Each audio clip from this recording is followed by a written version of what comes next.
Hello everyone, welcome to your history class. We are going to continue with our chapter India before Shivaji Maharaj. So, our objective for today is students will be able to present their opinions on Aurangzeb's administration by making tests to self connection. The skill that we're going to practice today is present. Okay, so we're going to see how to do a presentation. Okay, on what topic are we going to present? So we are going to present our own opinions. Okay, what are our own views, okay, on Aurangzeb administration. Aurangzeb का जो administration था, the way he used to rule his kingdom. Okay, so we are going to present our own opinions on it.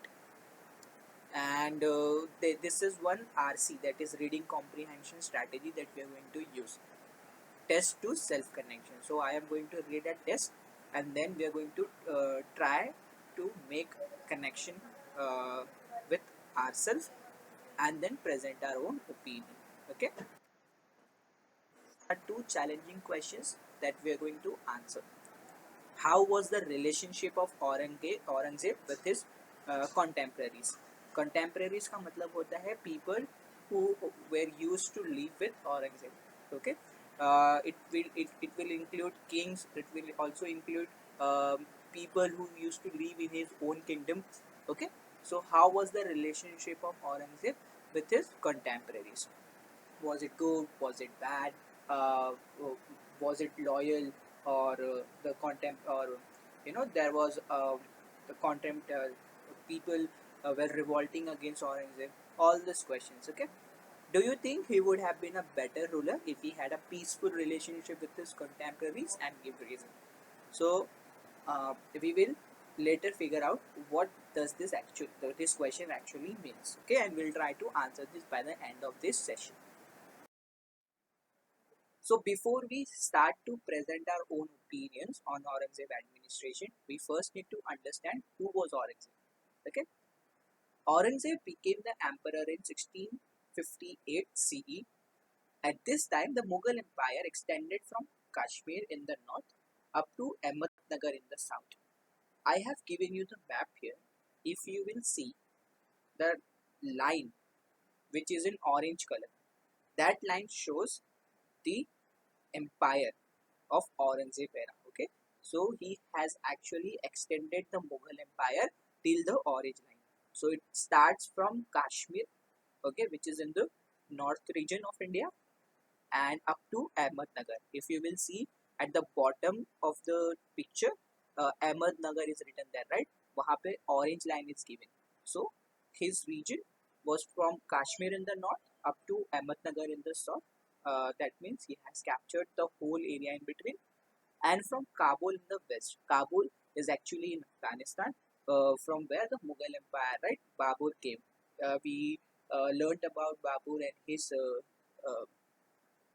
how he has started Mughal Empire, right? So Babur was actually from Afghanistan, right? So Mughal Empire was started from Kabul, okay, and so he had captured all this region, Kabul in the west up to West Bengal, okay, Bengal in the east.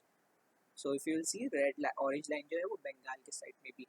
So this was the whole region uh, acquired or captured by Mughal Empire during Aurangzeb era. To this Aurangzeb ने क्या क्या अलग अलग region को add किया वो देखेंगे.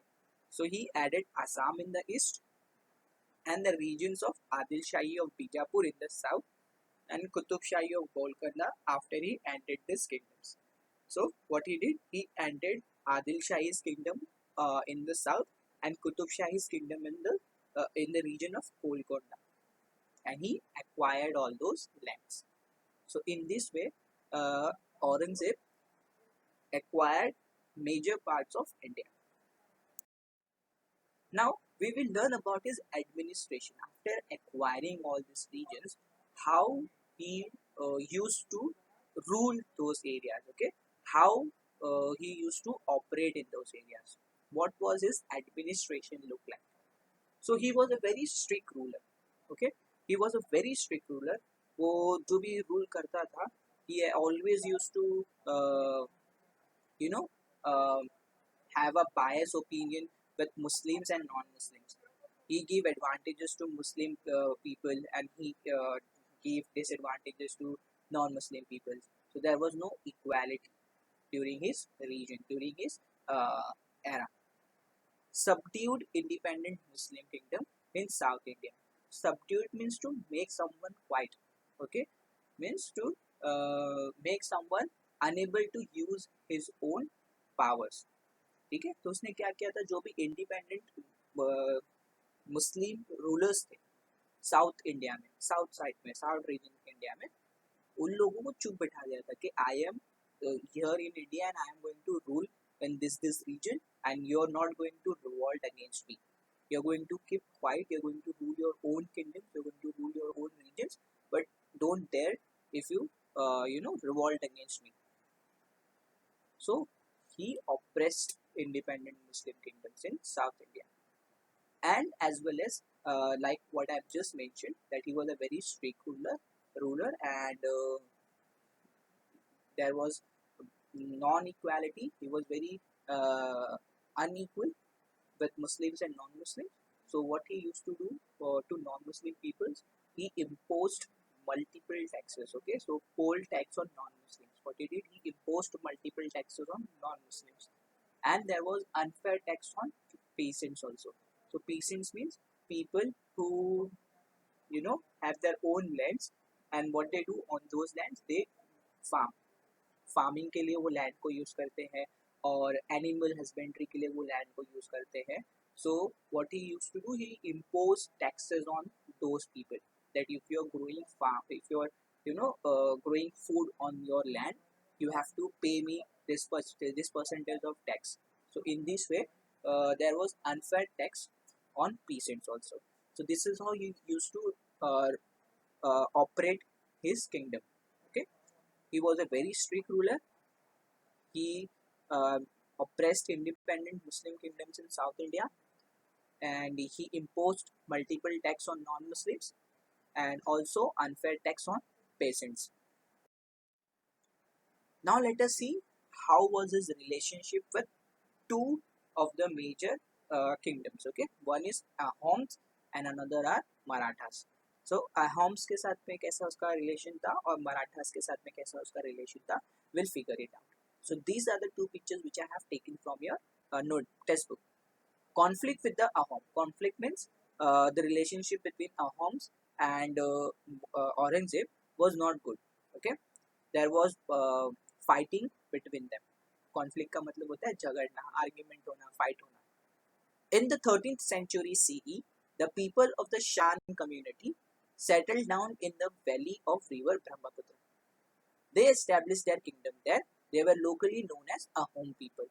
Ahom people वो थे जो कि रिवर ब्रह्मपुत्र के पास में रहते थे, और वो कम्युनिटी को क्या कहते थे, शान community. Means the people who used to live there, the area or the place where they used to live, and the people there were called as Shan community. और वहाँ के लोकल जो लोग थे उन लोग को कहते थे Ahom people. Okay, so if for an example, um, we know that you live in Kandivali, right? So what we can say is, my school is in Kandivali community, right? I belong to Kandivali community. So same way, Ahom people belong to which community? Shan community. Or where was this place? This was near the river of Brahmaputra. Okay. While Aurangzeb ruled, the Ahoms had a prolonged struggle with the Mughals. Struggle means they were not they didn't have a proper relationship with Mughals. They were struggling with the Mughal rule. The Mughals attacked the Ahoms region. वो लोग ने क्या किया था कि वो ब्रह्मपुत्र जो region था, वो region पे Mughals ने attack किया था. The Ahoms united under the leadership of Gadadhar Sinha. Okay, so Gadadhar Sinha was the leader of these people, Ahom people, and they united uh, in order to fight against Mughal. Who was the commander of Ahom people? Commander Lachit Borpukhan. It's a very difficult name, Lachit Borpukhan. Okay, make sure that you write down this name in your notebook. Commander was Lachit Borpukhan, he gave an intense battle against the Mughals. Okay, so when the fight happened between Ahoms and Mughals, the leader Gadadhar Shina appointed commander Lachit Borphukan, and Lachit Borphukan was a very uh, powerful fighter. He was a very strong fighter. He gave a very intense battle to Mughals. Okay, the Ahoms used the guerrilla technique in the conflict against the Mughals. So when Mughals and Ahoms were fighting, one technique the Ahoms used was guerrilla tactic. Guerrilla techniques is a technique which Marathas also use, that we are going to learn in the upcoming chapters. It became impossible for Mughals to create a strong base in Assam, because of which, because of the strong fight given by Ahom, Mughals had a very difficult situation, and it became very difficult for them to create a strong base, means to capture the region of Brahmaputra, which is in Assam. Okay, so this was the relationship of Ahoms and Mughals. Now we'll move to the conflicts with the Marathas. Okay, conflicts means Aurangzeb had multiple people के साथ में conflicts. One kingdom was Ahoms. Now second people are Marathas. In Maharashtra, Swaraj was established under the leadership of Shivaji Maharaj. Right, Swaraj was established by Shivaji Maharaj. In his efforts to establish Swaraj, Shivaji Maharaj had to fight the Mughals too, along with the other enemies. So there were many enemies of Shivaji Maharaj who didn't want Shivaji Maharaj to establish Swaraj in Maharashtra. So one of the enemies was Mughals. Aurangzeb came down to the Dakkan after the death of Chhatrapati Shivaji Maharaj with the intention of conquering the whole of South India. What was his intention? His intention was to acquire, to capture the whole region of South India. What he did after the death of Chhatrapati Shivaji Maharaj, Aurangzeb came down to the Deccan part. नीचे का जो part था जहाँ से अहमदनगर तक का उसका capture था, अहमदनगर के नीचे कब आया? When Shivaji Maharaj died. But the Marathas offered stiff resistance to Aurangzeb and defended their independence. Okay, what Marathas did? Marathas, they defended their independence. They gave a very tough battle to Aurangzeb. We shall study his struggle later. So we're going to study about Maratha Empire and conflict with Marathas and Aurangzeb in the next chapters. So now we have completed the relationship of Ahoms and the relationship of Aurangzeb with Ahoms and Marathas. So his relationship was not good with both of them. Are your two questions, okay? How do you think the Ahoms and Marathas felt when Aurangzeb waged war against them, right? Aurangzeb, he started war against Ahom people, and he started war against Maharashtra people, Marathas people, in order to capture their region. So how do you think they felt when they got to know that Aurangzeb is from Mughal Empire, he is the ruler of Mughal Empire, and he is going to fight against them, right? How do you think the Ahoms and Marathas felt? Right, उनको कैसा लगा होगा? You have to write down that in one or two sentences, not more than that. Imagine you are a soldier in army of Aurangzeb. Now imagine that you are a soldier of Aurangzeb army. How would you feel when you have to kill people, when you have to kill innocent people, right, to make your own nation powerful? What was the purpose of Aurangzeb battling against Ahoms and Marathas? The main purpose was to capture their region, right? So if you are a soldier, if you are a part of Aurangzeb army, how would you feel when you have to kill innocent people in order to become powerful? These are your two questions. Write it down. Pause your video here. Write it down in your notebook. These two questions are your homework. Make sure that you write down these two questions. Okay. So till now we have studied about who was Aurangzeb, and how did he used to operate his kingdom, and how was his relationship with Ahoms and Marathas. Now we are going to present our opinion. Imagine that you are the Mughal king Aurangzeb. What you're going to do? You're going to imagine that you are Aurangzeb. Okay? Your dream is to be the most powerful king in the world. What is your dream? Your dream is to be the most powerful, most dominant king in the world. You will need to wage a war with all your neighboring provinces. What you need to do in order to become powerful, you need to acquire, capture regions, right? Capture regions For capturing regions, we have to battle against kings, right? So in order to acquire them, you have to wage a war with all the neighboring provinces, with all the neighboring rulers. However, this will lead to many people losing their lives in the war. उससे क्या होगा? War होगा, war से क्या होगा? बहुत से लोगों की जान जाएगी. What would you do? What would you do in order to become the most powerful king in the world? Okay. So what was your final decision? Think about it. Take 2 to 3 minutes for thinking. Okay, and then make sure that you write down these 4 questions in your notebook and then answer. Okay, these are your homework questions. So there are total 6 questions that you have to write down and you have to answer. Okay, first question is, what was your final decision? What are you going to do? Are you going to go and are you going to go for the war against these neighboring provinces in order to conquer them, or are you going to have a strategy, discuss the regions, or showcase your power, or have a mutual understanding between you and your neighboring provinces, and rule uh, mutually? मिलकर भी rule किया जा सकता है. So are you going to do that, or are you going to capture them by uh, starting a war? List the factors that made you decide and you did. We did one decision making a session with Deloitte. So how you're going to decide? You're going to follow the steps and you're going to decide, right? You're going to see the positive and negative of everything. Uh, Whatever your decision is, see the positive side and see the negative side. You can have 2 or 3 decisions. See the positive and negative of each and every decision. After seeing the positive and negative of each and every decision, then go for think about uh, what is more, what is weighing more, positive ज़्यादा है कि negative ज़्यादा है of each decision. जिसका positive ज़्यादा आ रहा है, go for that decision, right? This is what we learn in our Deloitte session decision making में. Why did you think that these factors were the most important, right? Whatever factors, whatever positive and negative you're taking of each decision, of each outcome, why do you think that these factors are most important? Okay, just 1 or 2 sentences for each answer. Is there any other way you could win these people and land other than war? So is there any other way where you can win these people, right? The people who are living in other regions and their land. You can win the people and land without starting a war.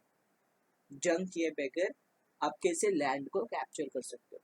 Is there any other way? Do you have 2 or 3 solutions? Find it out. Okay, so this is completely your opinions. You have to give your own opinions, your own views. Okay, if you were a Mughal king or Aurangzeb. These are the 4 questions. You can pause your video here. You can, if you didn't understand anything, go back to the video. See how Aurangzeb used to operate his kingdom, and then present your own views. Okay, so uh, with that, we have completed our session for today. Okay, I hope that you understood who was Aurangzeb and how he used to operate, or how he used to operate his own kingdom, what was his administration look like, and how can you present your own opinion. Okay, you're going to present it in the form of question and answer format. Okay, make sure that you write only 1 or 2 sentences. Don't answer in a whole passage, or in an essay format. We don't need that. Sure. So with that, we have completed our today's session. Thank you so much, guys.